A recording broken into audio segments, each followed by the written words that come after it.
Hello everyone welcome back to my YouTube channel और आज आपलोक पुनर्बार नतुन एटा video লৈ स्वागतम জনাইছো। আজি ৰাতিপুৱা ভিডিওটো স্টাर्ट কৰি দিলো। এতিয়া চাও ৰাতিপুৱাৰ সময় ৰাতিপুৱা 5:30 বজাত উঠিছো আজি আৰু বাহিৰৰ পৰিৱেশখিনি আপোনালোকক দেখুৱাই দিছো। অকনমান ৰাতিপুৱা আন্ধাৰে হৈ আছে। এফালে উঠি ললো মই দেউতাকেতো ৰাতিপুৱা উঠে ডেইলি ৰাতিপুৱা উঠে আৰু ইয়া সব ব্ৰাশ কৰিব গল তলত ব্ৰাশ কৰি আছে আৰু মই আপোনালোকক পৰিৱেশখিনি দেখুৱাই আছো কেনেকুৱা চাই যাওক কিমান আন্ধাৰ। ইফালে মানুহৰ ঘৰত লাইট জ্বলি আছে আৰু মোৰ বাহি বাচনবোৰ উলিয়াই লৈছো এনেকৈ বাহিৰত মাজিম বুলি তলত আৰু ইফালে পুৱা উঠি মহিলাসকলৰ কাম ষ্টাৰ্ট হৈ যায় হয়নে।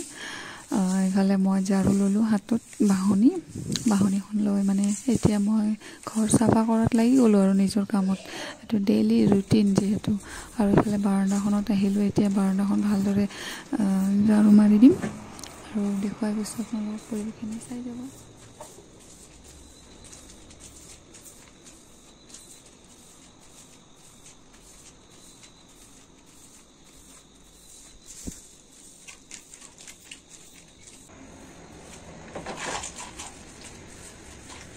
চাওক ৰাতিপুৱাৰ পৰিৱেশখিনি আৰু এই বাঁহকেইডাল যে দিয়া আছে তাৰ মানে আমাৰ ধনজি যেতিয়া সৰু আছিলে তেতিয়া এনেকৈ বান্ধি দিয়া হৈছিলে। দেউতাকে বান্ধি দিছে সৰুতে মানে সি তললৈ নামি যায় নামি গৈ অলপ ভয় লাগেতো পৰি যাব বুলি সেইকাৰণে এনেকৈ বান্ধি দিয়া হৈছিলে। আজিলৈ খোলা হোৱাই নাই। এতিয়া অকণমান ডাঙৰ হৈছে বাৰু ভয় নাই এতিয়া তথাপিও খুলি দিয়া নাই কাৰণ হঠাৎ কেতিয়াবা দৌৰি এনেকৈ তলত পৰিব পাৰে।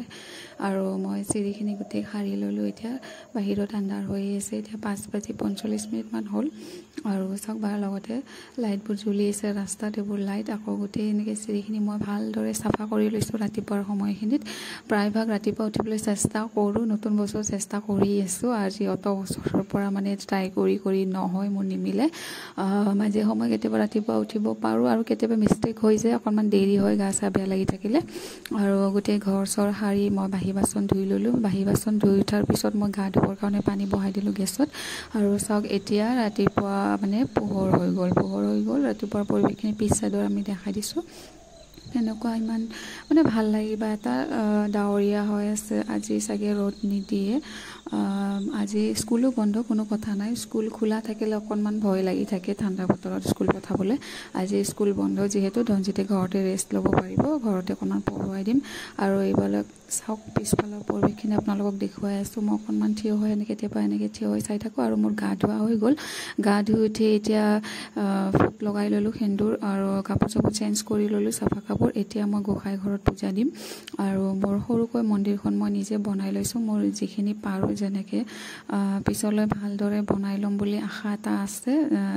যদি পাৰোঁ ভৱিষ্যতলৈ বনাম আৰু মই এতিয়া তেনেকৈ মানে যিখিনি যেনেকৈ মোৰ সামৰ্থ্য অনুযায়ী মই এনেকৈ বনাই লৈছোঁ সৰুকৈ। আকৌ মই ইয়াতে ডেইলি তেনেকৈ ৰাতিপুৱা গা চা ধুই পূজা দিওঁ আকৌ সন্ধিয়া সময়তো চাকি জ্বলাওঁ আৰু আপোনালোকক দেখুৱাই গৈছোঁ পৰিৱেশখিনি। এতিয়া মই মন্দিৰটো ভালদৰে ধুই চাফ চিকুণ কৰি মোৰ গোঁসাই যিবোৰ ফটো আৰু শিৱ লিংগ এটা আছে সৰুকৈ সেইটো তলত নমাই লৈছোঁ। নমাই মই সদায় মানে ভালদৰে পানী দি প্ৰথমে মন্দিৰটো চাফা কৰিলোঁ। চাফা কৰি ভগৱানৰ ফটোকেইটা পানী দি ধুওঁ আকৌ শিৱলিংগটো ভালদৰে চাফ কৰি লওঁ আৰু এতিয়া ভালদৰে মন্দিৰটো চাফা কৰি লৈছোঁ পানী দি আৰু গোটেই গোঁসাইৰ ফটো আৰু শিৱলিংগটো মই চাফ চুতৰ কৰি আকৌ মন্দিৰত বহুৱাই তলৰখিনি পানী দি অকণমান মুচি কাচি ভালদৰে ফুল দি ধূপ চাকি জ্বলাম। মই সদায় এনেকৈ কৰোঁ ডেইলি ৰুটিন মোৰ এইটো আৰু চাই যাব ভাল লাগে ন কিবা এটা ৰাতিপুৱা সোনকালে শুই উঠি এনেকৈ পূজা পাঠ কৰিব পাৰিলে মনটো কিবা এটা শান্তি লাগে বহুত ভাল লাগে গোঁসাইৰ